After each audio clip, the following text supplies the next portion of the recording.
Hello everyone, this is Neha Sharma.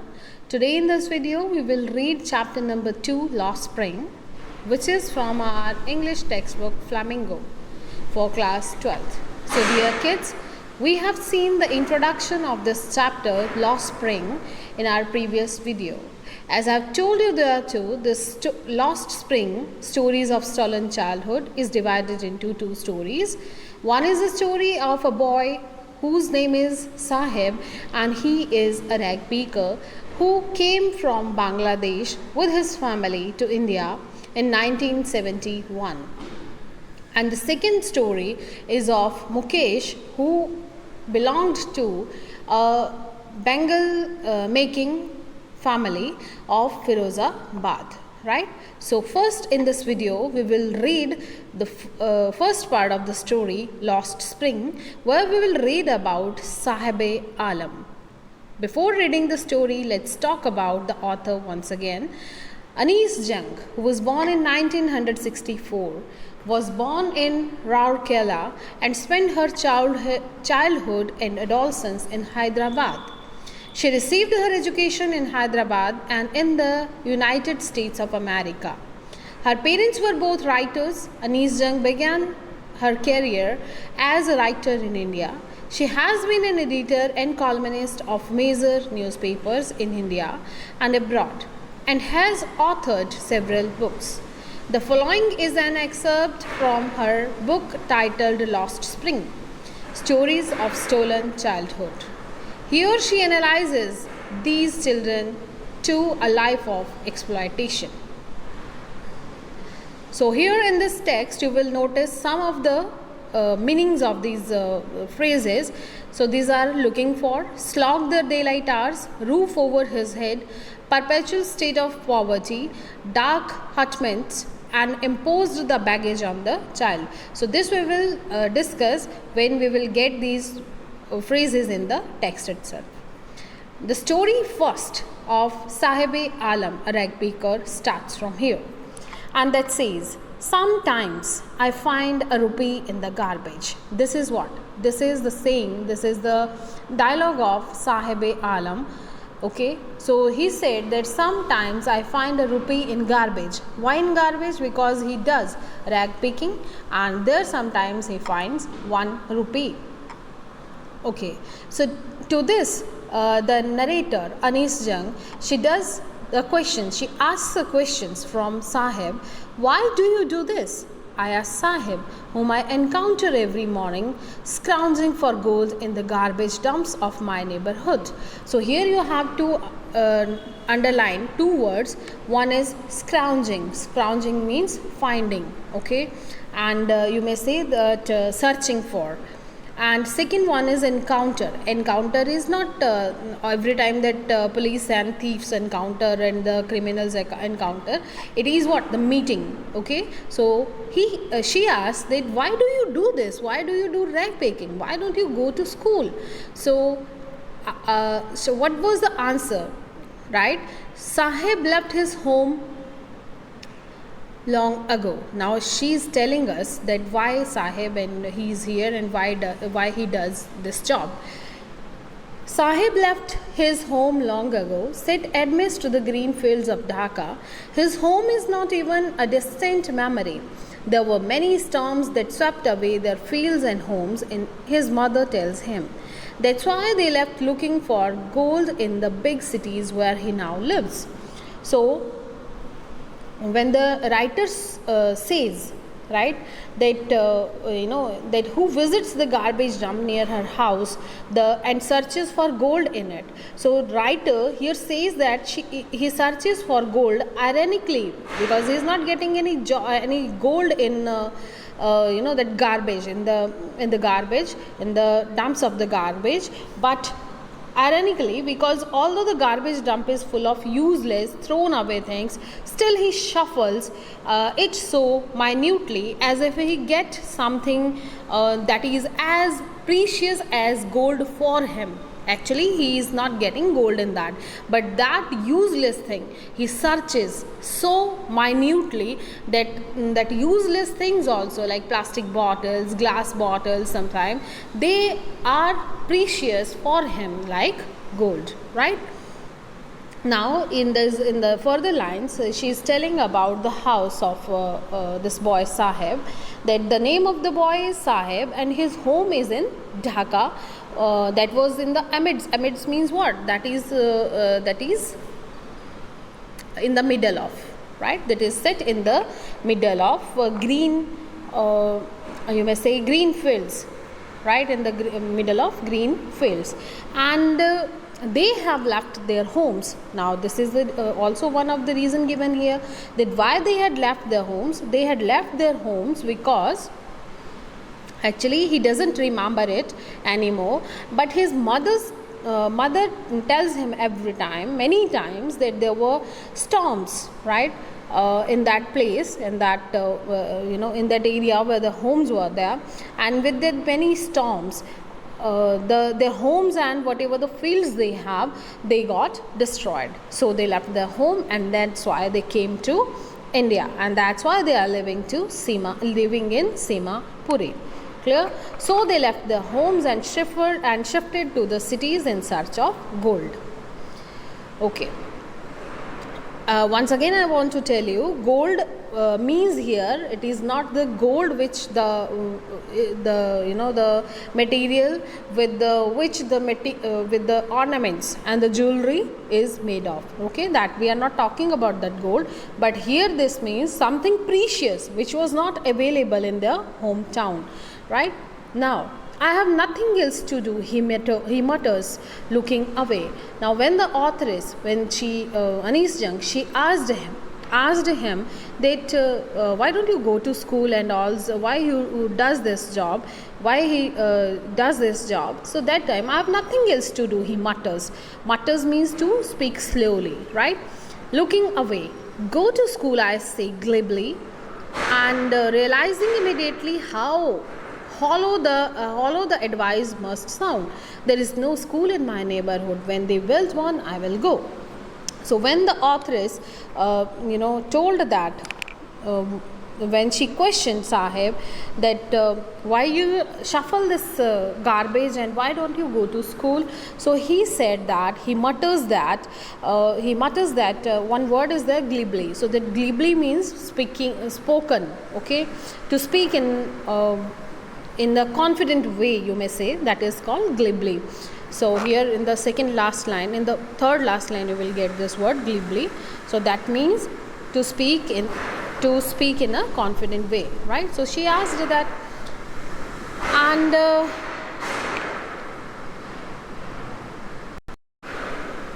to her questions, Sahib answered that because he does this rag picking because there is no other work than rag picking, okay, that he has nothing to do else than rag picking. So the writer suggests that he should go to school, and she realizes when she just spoke these words that he should go to school. So she realized at that moment that this advice is meaningless for the poor boys. But to her extreme surprise, this boy answered that there is no school in my neighborhood, right? And when one is built near his house, so he would go to that school, right? So please turn on the next page. If I start a school, will you come? I asked, half joking. Yes, she says, smiling broad. Yes, he says, smiling broadly. So he actually, when this authoress, she asked her that, will you go to school? So she said this, yes, definitely.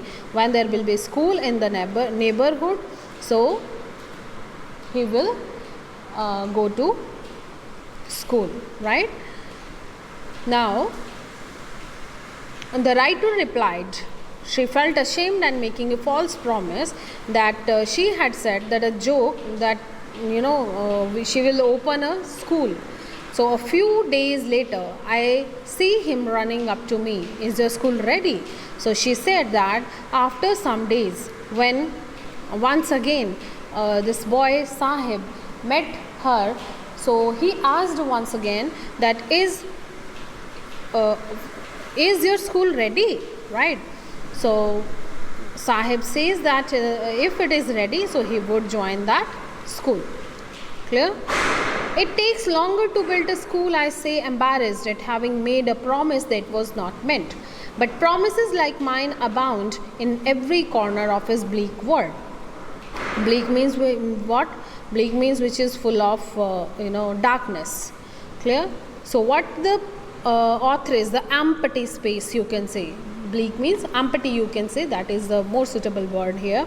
So actually the writer replied that it takes a lot of time to build a school, and she felt ashamed at making a false promise, that she had said this as a joke, and she never intended to open a school. So she felt ashamed of herself, and Sahib was not actually hurt that time because he was used to such false promises, as they existed in the large number in the the bleak spaces, the empty spaces. So he was surrounded by such false promise and made by everyone. Clear? So his word was empty, and he knew that nothing will be fulfilled.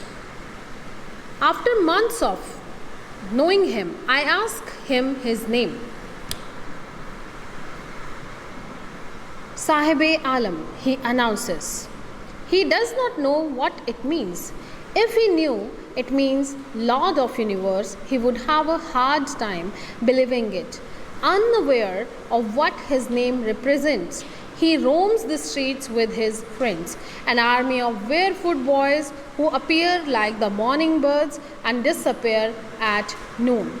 Over the months, I have come to recognize each of them. Why aren't you wearing chappals? I ask one. My mother did not bring them down from the shelf, he answers simply. So here in this passage, we will read that the writer asked, when in the next meeting, the lady, the authoress, Anis Jung, she asked one of the rag pickers that why was he not wearing shoes, right? No, before that it is, I have just left one of the paragraph here, that the writer, this Anis Jung, she asked after few months the name of that boy, that what is her name. So he replies that his name is Sahib-e-Alam, but the authoress is saying he didn't knew the meaning of its name, of his name, Sahib-e-Alam, right? So if he knew the meaning of its name, that meant what? Lord of Universe. Sahib-e-Alam means Lord of Universe. He would not be able to believe it because his name was just opposite to his life. Okay, he is not Lord of Universe, but he has to struggle, he has to find the garbage every day, right? So his name was just opposite to his life, and he went around the streets with a group of his friends, right, who appear in the morning, and like the morning birds, and they disappeared at noon, right? So here the writer could recognize all of them, and she had been seeing them from past few days, from few months. So that's why she asked that one of them, that why don't you wear chappals, why you are not wearing footwears? So the boy simply answers that his mother did not give them down from the shelf, right? Even if she did, he will throw them off, adds another who is wearing shoes that do not match. So another boy answers that अगर इसकी mummy दे भी देती है shoes तो भी ये नहीं पहनेगा, तो भी ये गिरा देगा, right? So another boy replied that if the mother would have given them, so he would have thrown it away.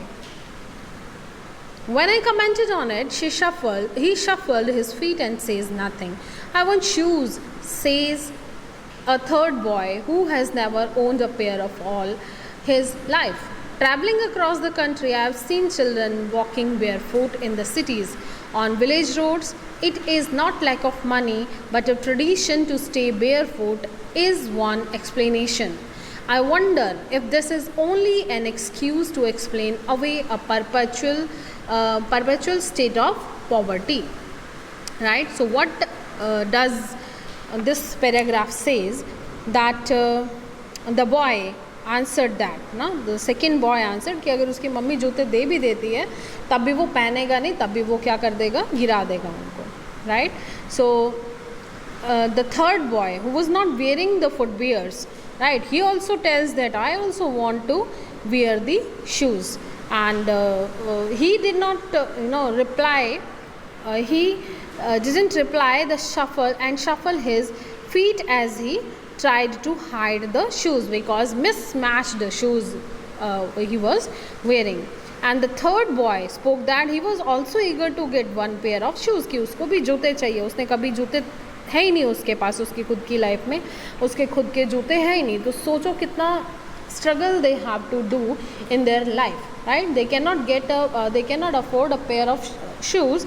So how the pitiful their life is. They search the garbage dumps looking for such precious things. She further tells us that she travels along across the country, and she had seen many children walking barefoot in the cities as well as villages, and they are not having the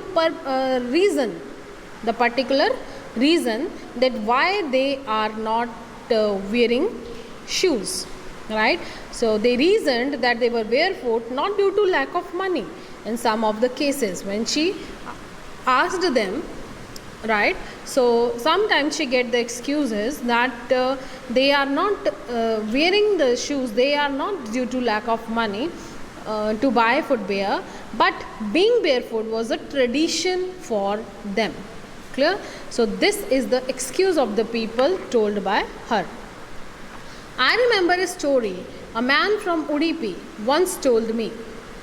As a young boy, he would go to school past an old temple where his father was a priest. He would stop briefly at the temple and pray for a pair of shoes. 30 years later, I visited his town and the temple, which was now drowned in the air of desolation in the backyard. First, we will read up to here.